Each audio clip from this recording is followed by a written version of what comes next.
So, I've been invited by Anker to help celebrate Earth Day and promote some of Anker's environmentally friendly products, or rather, products that will help you have less of an ecological impact on our little planet here that we live in.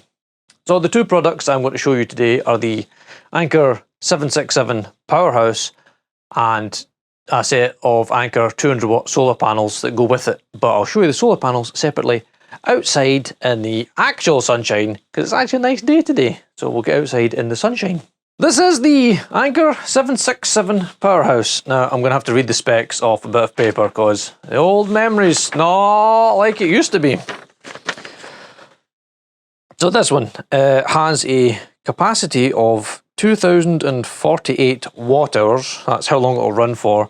And the output for the AC on this is 2300 watt running. I think it's got like a peak of 3000, but 2300 watt running. And it's big and it is heavy. It weighs like 30 and a bit kilograms, give or take. So it's big and it's heavy, but it's got wheels. And actually we've got a full teardown, an almost complete teardown of this unit in a different video. If you want to see the insides of it, there's a video on that where we take it apart and get as down deep as I dare to go at that time, because it needed to go away to get used for actual things. And I will show you outside me doing it, but it's got a handle in here, like a suitcase handle. You can see over there, which lets you pick it up and move it around like a suitcase. It's a very nicely made handle. It's stronger than most of the handles I have in my suitcases. As it's World Earth Day, I thought I would give you a usage scenario of where I would use this in place of something else and this be a bit more environmentally friendly. So one that would spring to mind for me is in a camper van build. So let's say you build your camper van and you've put your selection of leisure cells in the battery, your lead acid leisure cells. And they work, the lead acid leisure cells work fine, but their main drawback is they don't last very long. And by last, I mean lifetime. You get like maybe 300 to 500 charge cycles before they're dead. And time is a big killer of them as well. I mean, 3 or 4 years and those batteries need to go away and get recycled. The LFP batteries in these powerhouses, they're good for 3000 plus cycles of charge discharge. That's 10 times what your leisure cell would be. And the cells themselves, again, they're recyclable like the lead acid, but you can recycle the cells. But that's now 10 times the life of these cells, because, 10 times the recharge life, but also the actual longevity life of them is longer as well. I think Anker's warranty is like 5 years for batteries, I think. I'll have to check that, but I think it's about that. But these batteries they'll last 10 plus years. Assuming there's nothing goes wrong with them, you'll get over 10 years rather than the 3 or 4 years from your lead acids in your camper van. Also, you'd be buying an all-in-one product. So instead of your camper van where you've got your batteries, an inverter, a charge controller, and all your other bits, they're all here. And this moves. You can just take this between different vehicles. You don't have to have multiple, versions. Like you just take this between your car or your camper and your pickup truck, or when you're going out, or like when me and my friend are going away, this will come with us and it'll charge e-bikes when we're out in the pickup truck, or run the welder when we're away drifting or track days and brake the car.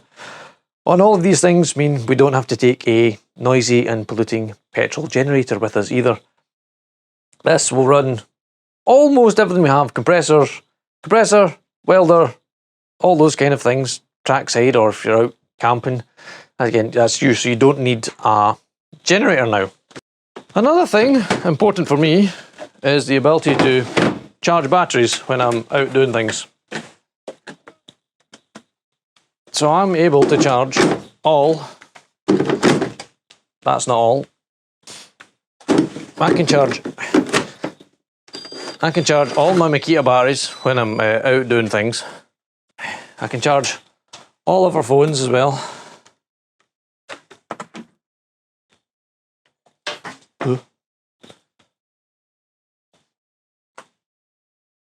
when we're out and about.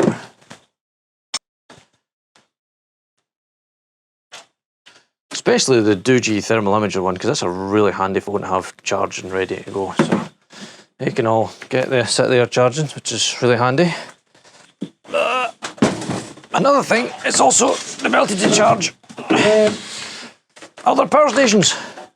See, if your friends have got smaller power stations than yours, you can plug your power station in to there and charge up their power station as well and have that going. Or even more power stations, have them all charging, and at the same time get everything charging. All your batteries, all your electronics, all your friends' power stations, little power stations, charge them off this one big power station and then recharge the big power station from the sunshine. In fact, you can do it all at the same time. You can have this connected to your solar panels, charging, and provide power to all of these things all at the same time. I don't know, what's the maximum input for the solar? Wait, it was on here. So you can put 1,000 watt of solar panels in that, which is 5 of the sets I'm going to show you when I'm outside. That's wait a minute, does this even pull 1,000 watt just now? This is doing 1,500 watts. So you'd be able to put 1,000 watts in, so you'd only be drawing 500 watts. And that's it charging all my Makita batteries, another large power station, another smaller power station with 2 phones, and well, there's still room to plug in 12 volt cigarette lighter socket things and more USB slots. So another feature that I do like is the app. I'm sorry, I like this sort of thing, is the ability to go into the Anker app and see your Powerhouse and see exactly what it's doing. So there's the AC output, 900 odd watts on the AC side, only 5 watts. Wow, that Doogee charges slowly. Obviously no DC input, or AC input, because we're just discharging at the moment, but remaining time, 1 hour, 36 minutes. That's us basically just charging those Makita cells in that power pack. That's 900 watts. Obviously, you can turn it on and off via the app, but it's nice to be able to see, for example, let's just say you're lazy and you're sitting in your tent or in your camper and you want to know how much charge is left in the Powerhouse. You just fire up the app. The Bluetooth's got decently long range. You don't need to walk over and press the button. You can just have it on your phone and you get to see. I like you can turn the light on and off as well via the app. Handy if it's dark and I don't know, you manage to position this somewhere that would illuminate a bit of your camp, so you could like turn it on when you're walking up to camp so you can see where you're going.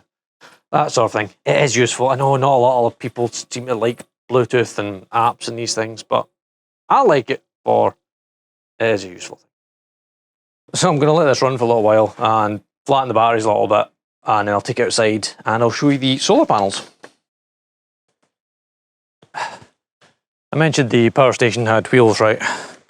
It does, and a good handle. I mean, it's a sturdy handle. I mean, the whole thing's sturdy. This has been to drift events and whatnot. It's been thrown about in the backs of vans. It's not precious. It is absolutely designed to take a bit of abuse. Right, now we're out here in the sunshine, and behind me is my solar array. And well, I was doing solar panels before all the cool kids, because I'm like that. But my panels are made up of like not second-hand, but like factory rejects. A lot of mine are, well, they're all recycled solar panels from sets that people were dismantling, or you might not be able to see it in the video, but some of them have what they're called snail trails in them, where there's streaky, well, they look like snail trails in the silicon. People don't like them. They don't affect the panel's function anyway, but they don't look pretty, so they become seconds of panels, and you get to buy them at a discount, and that's how I've installed all of these solar panels. You buy them a little bit at a time. Right, now I'm going to show you the Anker solar panels, which are over here. Here they are, flopped up in their little thing. I'm going to bring you in a moment to get a closer look at them. Now, allow me to unfankle them for you. It comes with this little clippy-on bag here, and in the bag is basically just the solar power connector wire. It's a good length. That's like 1, 2, call that 3 meters of cable. 3 meters of cable in a little bag. And these are the panels themselves, and they set up in a 4 array, and these are waterproof. They can get wet and go in the rain, and they've got adjustable legs. And I'll bring you around the back in a second to show you the adjustable legs, but I think I've already put them upside down already. Wait, am I upside down? Where's the power hole? Yes, power connections at this end, so I've already put them upside down. In fact, let me take you around the other side and I'll show you what I mean. Let me make this make sense for you. So on the back of these panels, they are magnetic, well, they're magnetically attached legs, and I've got them the wrong way up because I want them to sit with this bit on the ground. So let's flip them over the right way around.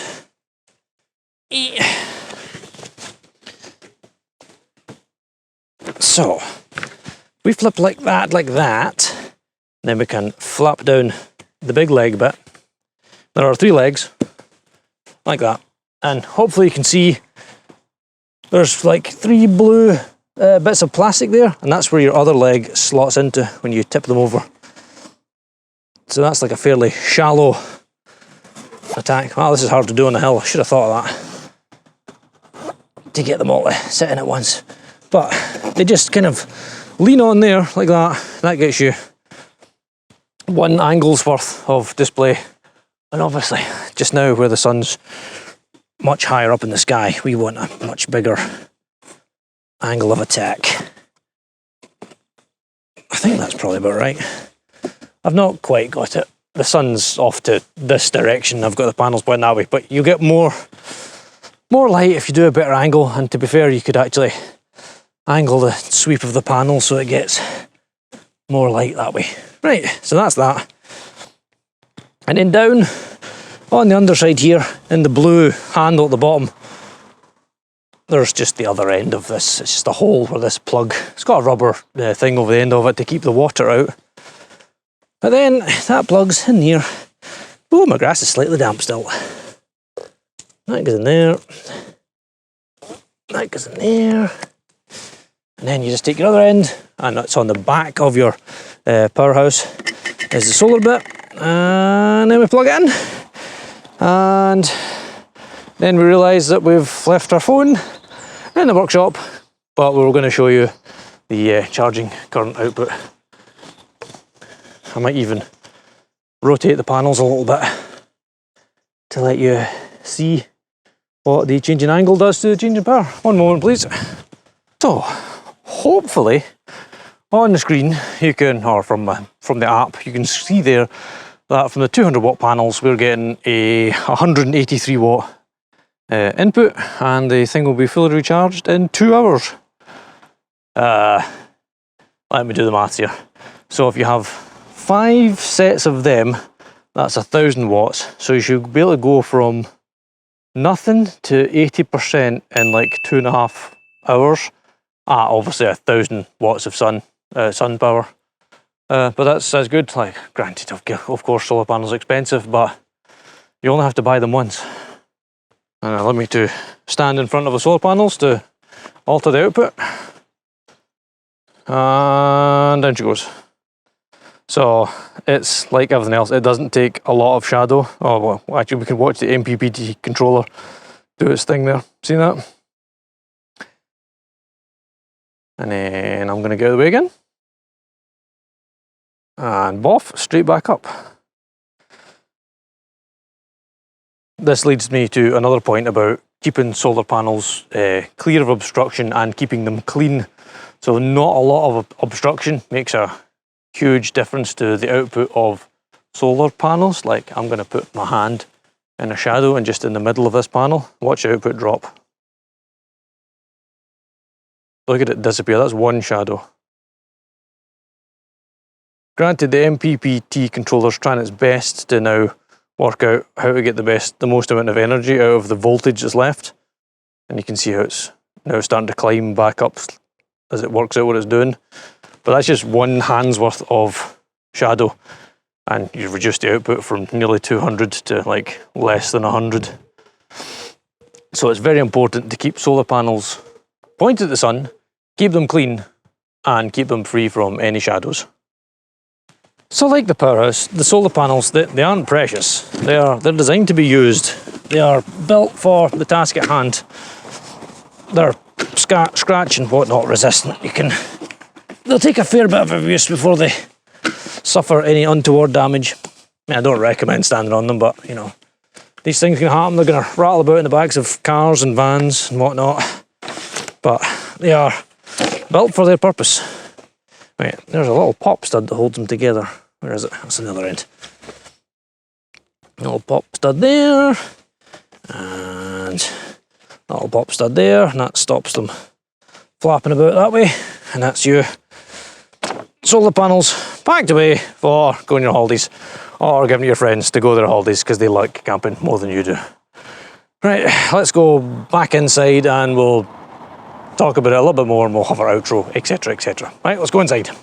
Hopefully you have seen and perhaps enjoyed seeing me show off this Anker Powerhouse and the solar panels, and hopefully it's made you a bit more aware of the options that are out there, the more environmentally friendly options that are out there for when you're away camping, like powerhouses and solar cells rather than generators and lead acid cells that don't last very long. Now, while today is Earth Day, Anker is doing an Earth Month and having an Earth Monthly promotion on all of their Anker things. And they're going to donate an amount of money to Oceana. I hope I'm saying that. Oceana to support its campaign in protecting the world's ocean. So if you buy anything from Anker during this World Week this month, a month-long promotion, proceeds from that will go to helping protect our oceans. And hopefully I'll have discount codes or a link or something down in the comments for you to click on and get a discount if you're buying it during this Earth Month, and make things a bit cheaper for you, hopefully.